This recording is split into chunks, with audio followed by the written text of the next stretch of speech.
1935 की government of India act 35 की photo copy है। इसलिए आज जो संविधान में आपकी बीमारियों का कहीं कुछ इलाज नहीं है ना, क्योंकि वो तो अंग्रेजों के द्वारा बना हुआ था।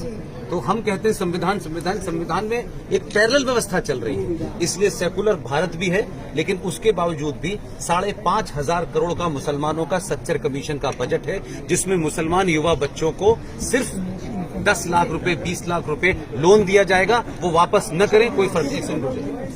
इसी तरीके से माइनॉरिटी कमीशन का कई हजार करोड़ का बजट है। इसी तरीके से मुस्लिम पर्सनल बोर्ड का बजट है। इसी तरह मुस्लिम एजुकेशन बोर्ड का अलग से।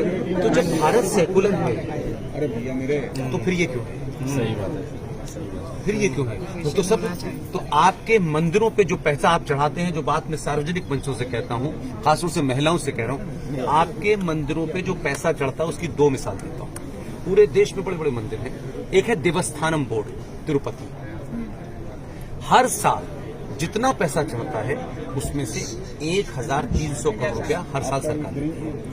वैष्णो देवी आप जाते हो, माता पे चादर चढ़ाते हो और सब कुछ चढ़ाते आ जाते हो, वहां से 520 करोड़ रुपया सालाना जाता है। आपके मंदिरों से अरबों पैसा, जितना पैसा सरकार का बजट नहीं है उसके बराबर का पैसा आप चढ़ा के आते हो। आप सोने का मुकुट चढ़ाते हो, वो पैसा सरकार लेती है और उसी पैसे से ये सरकार मुसलमानों की स्कीम चला रही है, IAS बना रही है, PCS बना रही है और गला काटने वालों को सरकार पैसा दे रही है।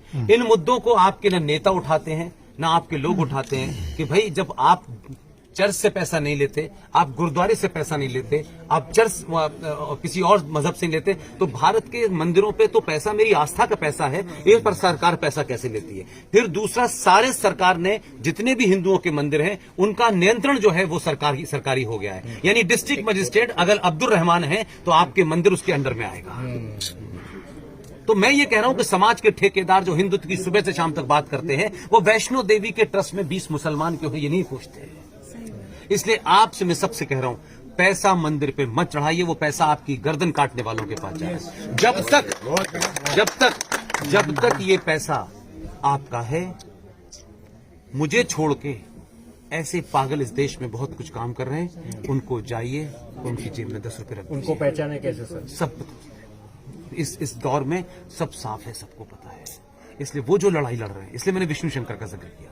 एक साधारण परिवार का लड़का अपने पैसे से फ्लाइट की टिकट लेता है, बनारस में उसके ऊपर हमला होता है, बनारस में फिर हम जाके चीफ सेक्रेटरी से मिलते हैं, उससे सुरक्षा। ये सार्वजनिक मंचों से नहीं कही जा सकती। हमको पैसा कोई आए, उनके साथ 2,000 रुपए ले लीजिए, हम